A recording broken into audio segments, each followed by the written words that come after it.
before you criticise me, come talk to me. Yeah. Get to know me. It's never nice to leave anywhere that you've spent so long at and you've built so many relationships, but... Picture yourself driving a cracked two-lane highway at midnight, the dashboard light flickering while an old AM station fights for life in the speakers. Every so often the static clears and a voice you don't recognize cuts through, earthy, urgent, impossible to ignore. You reach for the dial, hungry to know the name, but the announcer has already rolled into another commercial for tractor tires. That fleeting song lingers, haunting you with the question, how could such thunderous talent have slipped right out of history's rearview mirror? Wynn Stewart is the phantom you chase on those midnight static drives. Before Nashville Gloss flooded the airwaves, his Telecaster band electrified Bakersfield and handed a young Merle Haggard both a broom and a dream. Stewart's 1958 single, Come On, mapped the sound Haggard later globalized, yet his own label kept diluting the mix, and audiences drifted. By the time critics coined Bakersfield sound, Stewart was playing county fairs from a bus called the Gray Ghost. He died at 51, pawn slips in his pocket, but every ringing bar band twang still carries his DNA. Tommy Collins followed close behind, a whip-smart songwriter with a grin that outshone the stage lights but a mind that kept dimming. He penned witty barroom sermons like If You Ain't Lovin', and handed them off to young guns who rode them straight to #1. Meanwhile, Collins bounced between honky-tonks, hospital wards, and eventually a pulpit, trading chart positions for redemption. When he resurfaced years later, Merle repaid the debt with a tribute single, yet radio programmers filed Collins under nostalgia and moved on. His final shows were coffeehouse quiet, but every sharp one-liner in modern country comedy still carries his sly fingerprints still to this very neon-drenched day. Johnny Russell looked like a lineman but wrote like Mark Twain. In a cheap motel, he dashed off Act Naturally, laughing, then watched Buck Owens, and later Ringo Starr, make it world famous. When labels marketed him as a novelty songwriter, they ignored the thunderous baritone hiding behind the joke.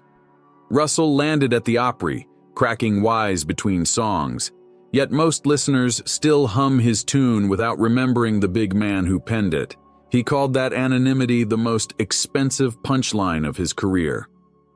Justin Tubb walked into studios carrying the heavyweight surname of Ernest, but instead of leaning on pedigree, he carved wry narratives about jukebox love triangles and midnight trucking jobs. His voice was lighter, almost conversational, the sort that sneaks into your earbuds and stays. Though his compositions charted respectably, label executives forever compared royalty statements to his father's towering numbers and shrugged. By the 80s, he was booking smaller songwriter circles, content to swap stories rather than chase radio. Those circles, packed with future hitmakers, still quote his chord changes like secret passwords. His humility masked a revolutionary melodic instinct. Carl Butler and wife Pearl sang like thunder answering lightning. Their 1962 duet, Don't Let Me Cross Over, briefly outsold Elvis, but they refused TV lip-syncing, angering producers who controlled the new color screens. Promotion dried up, royalties tangled, and the pair drifted to roadhouses while lesser acts filled prime slots. Today, collectors trade battered 45s in hushed online auctions, proof that aching harmonies can outlast the machinery meant to sell them. Some nights they opened shows for untested rookies just to cover Gasoline Home. Gene Shepard's rhinestone armor and volcanic voice tore through a male-dominated Opry. At 20, she'd already sold 1 million with a Dear John letter, yet programmers shoved her later singles to graveyard shifts, calling her too aggressive. Instead of softening, Shepard stayed 5 decades, demanding equal billing and blasting honky-tonks with wit sharp enough to dent shot glasses. Modern stars thank the Queens. They're really cashing checks, she wrote. Norma Jean, christened the Pretty Miss on The Porter Wagner Show, had a voice as bright as fresh chrome but ambitions sharper than the glittering set. Her departure in 1967 made space for Dolly Parton, yet Nashville gossip columns framed it as a simple trade-up, erasing Norma's 7 years of ratings domination. She retreated to Oklahoma clubs, raising a son and releasing records on regional labels that couldn't crack the national charts. Play one today and you hear the same whip-smart phrasing Dolly later perfected, proof that history often confuses the first pioneer with the first superstar. Some insiders still call her Dolly's unseen architect. Goldie Hill sashayed into studios wearing a smile wide enough to swallow the spotlight and recorded "I Let the Stars Get in My Eyes," the first female-sung country single to lodge itself at #1. Nashville cheered, but soon decided one woman topping the charts was novelty enough.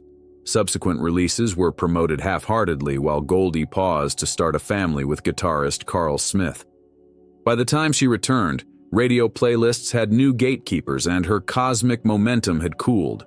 Still, modern troubadours cite her as proof that stardust sometimes falls hardest on those who catch it first and then watch it scatter away. Jody Miller crossed from pop to country like a daredevil leaping canyon cliffs. Her Grammy-winning reply song, "Queen of the House," flipped Roger Miller's rambling humor into suburban female grit, yet labels kept guessing whether to market her next as folk sweetness or twang authority. Chronic stage fright and later Parkinson's disease shortened touring runs, but on vinyl her octave hops still sound as agile as mountain goats on shale. Ask any modern crossover star where they learned to pivot mid-phrase and they'll likely mention Jody, though algorithms tag her under miscellaneous more often than under genre-breaking groundbreaker. Her fearless modulations foreshadowed the genre-fluid streaming era everyone brags about today. Hawkshaw Hawkins stood 6'5", velvet baritone rumbling like distant thunder. In 1963, his comeback single, Lonesome 77203, climbed the charts, but a storm-tossed flight home with Patsy Cline ended everything in a Tennessee field.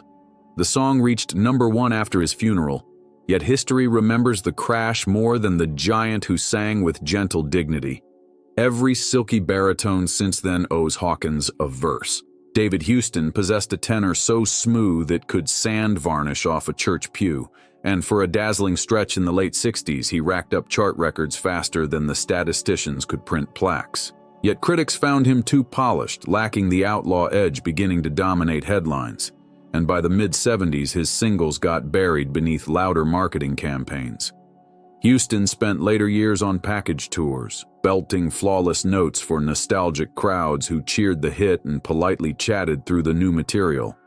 In a genre obsessed with authenticity, his very perfection paradoxically edged him out, leaving echoes shimmering but seldom sighted.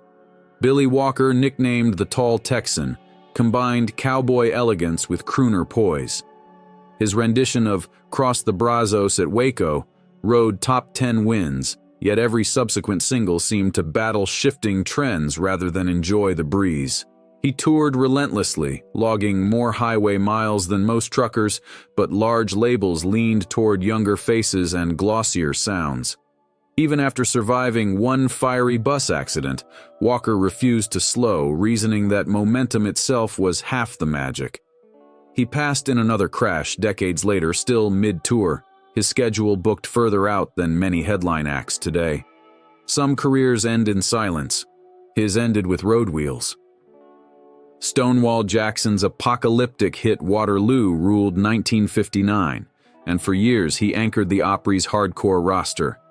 When management later nudged him into matinees, he sued for age bias and won quiet justice. Jackson kept hustling VFW halls, hawking CDs from a card table beneath a battered hat. Every gig, he insisted, was a skirmish proving tradition still breathes. The suit embarrassed executives who preferred legends quiet and tourists distracted by gift shop hats. Del Reeves revved his voice like a diesel engine, crafting trucking anthems that smelled of coffee, asphalt, and stale dashboard sandwiches. His manic yodel breaks on Girl on the Billboard made FM DJs grin, yet critics dismissed him as novelty, blind to the working-class poetry beneath each CB radio shout-out. Long before TikTok mashups, Reeves spliced sound effects and spoken word into chart singles, predicting an internet future no one could imagine. When fame cooled, he pivoted to artist development, discovering younger talents while cheerfully reminding them how cruel and glorious the spotlight can feel in the very same minute. Even now, truck stop jukeboxes crackle to life whenever his gravel laughter returns. Ernie Ashworth donned polka dot suits bright enough to stun mosquitoes and delivered "Talk Back Trembling Lips," a track that parked itself atop country charts for 35 weeks. Radio programmers loved the gimmick wardrobe. Purists less so, and Ashworth spent subsequent years battling novelty tags heavier than the rhinestones on his lapels. When hits slowed, he bought a radio station, becoming the rare singer who could literally spin his own records. Listeners tuning in for news often stayed for his velvety self-introductions, proof that ingenuity can outlast whatever appetite the public has for sequins. Those broadcasts kept his legend after midnight. Warner Mac sounded like bourbon poured over river stones, smooth with hidden grit. His 1965 banger, "The Bridge Washed Out," mirrored a literal Tennessee flood. Yet labels couldn't decide whether to pitch him as tragic crooner or roadhouse romancer. He wrote or co-wrote nearly every hit, a fact obscured by publishers who preferred frontmen that didn't ask too many questions about contracts. After a near-fatal car wreck, Mac rebuilt his voice note by note, eventually recording gospel albums on tiny imprints.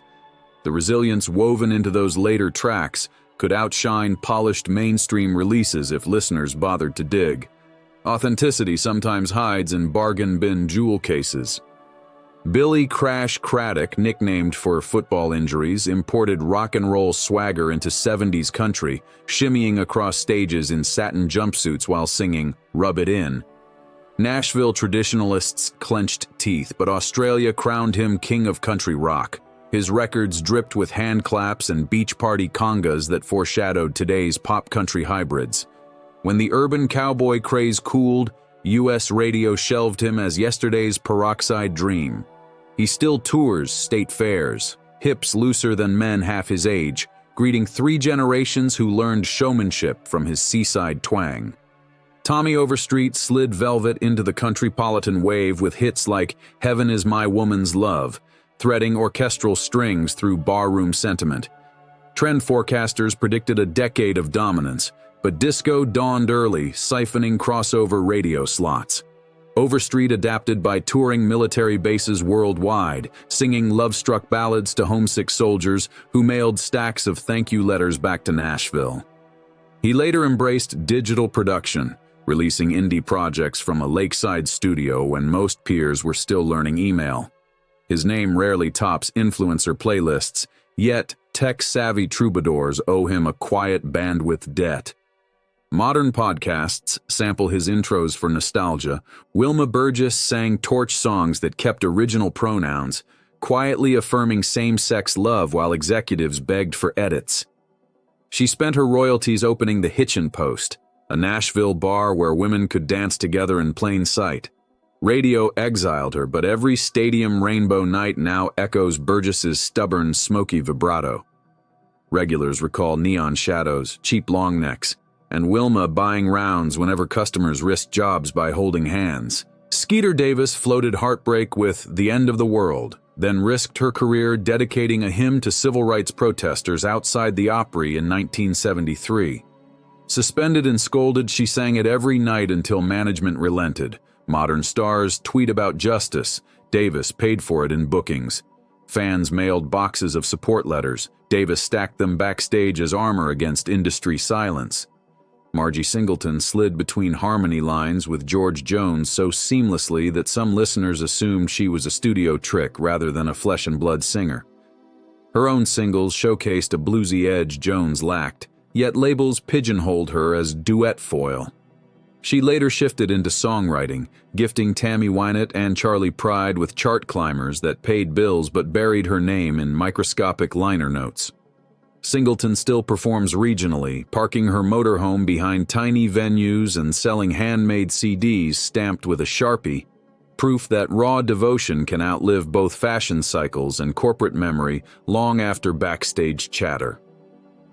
Melba Montgomery's duet chemistry with George Jones birthed the honky-tonk masterpiece "We Must Have Been Out of Our Minds." but her solo catalog carries a haunted Appalachian lilt that never fully crossed the commercial ridge. Industry gatekeepers liked pairing her with male stars. They sold more tickets that way. Montgomery pushed for independence, recording on lean budgets and producing herself before it became fashionable. Critics cite her song No Charge as syrupy, yet working mothers still quote its chorus over dinner tables. Influence is sometimes measured not in downloads but in lines recited at bedtime prayers. Those quiet recitations keep her spirit touring every supper. LaWanda Lindsay burst onto the scene at 14 with a contralto so mature DJs double-checked her birth certificate. She racked regional hits, toured with Conway Twitty, and seemed destined for national dominance until a series of management disputes left her recordings stalled in legal limbo. Disillusioned, she stepped away before her 20th birthday, choosing small-town anonymity over courtroom combat. Collectors treasure the scant vinyl she pressed, hunting garage sales like archaeologists. Spin those grooves and you'll hear a prodigy flickering, unsolved, reminding listeners that sometimes the greatest what-ifs disappear before fame can even raise its hand. Her silence echoes louder than many chart toppers, still chasing late-career relevance these days. Jan Howard survived personal tragedies that might have snapped lesser spirits. The loss of 2 sons, a tumultuous marriage to songwriter Harlan Howard, and battles with depression she chronicled long before mental health hashtags existed.